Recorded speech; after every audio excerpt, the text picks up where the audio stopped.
Միտքը շատ հրաշալի է, սակայն նշեմ, որ շատ թերի կողմեր ունի ծրագիրը, որոշումը եթե արդեն ընդունված է, ավելի լավ կլիներ, որ նախապես հարցնեի երիտասարդների կարծիքը, որովհետև եւ տարիքն է մեծացել ամուսնացող զույգերի տարիքն է մեծացել, չի համապատասխանում շատ քիչ թվով երիտասարդներ կան, որ կարող են օգտվել այս ծրագրից։ Հիմա ես ամուսնացել եմ 35 տարեկանում։ Ես չեմ համարվում նորաստեղծ ընտանիք։ Իմ ծանոթների, ասենք,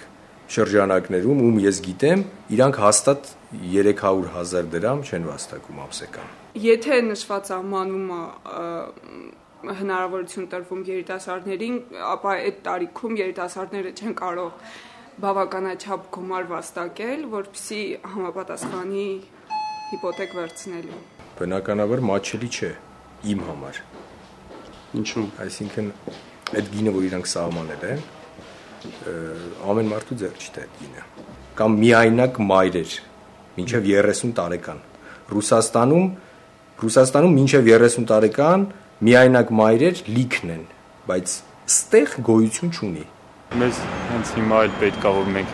տենց ինչ-որ վարկ վերցնենք, տուն առնենք։ Նման պայմաններում ճիշտ ասած դժվար է։ Գոնե մի քիչ ավելի մատչելի լինի գումարը, որ կարողանանք տուն առնենք, էլի։ 300,000 դրամը ինձ թվում է մի քիչ շատ է։ Դե մենակ տան հարց չէ էլի, որ տուն առնես։ Մենակ սա փողերը չես կարողանաս տուն առնես։ Պետք է տան բյուջեի հետ կա։ Խոսքով համահարմար չի երիտասարդ ընտանիքների համար ու շատերը գիտեմ, որ հրաժարվել են, մեկ է նաև իմ եղբայրը։ Պատրաստվում եմ ես էլ ամուսնանալ,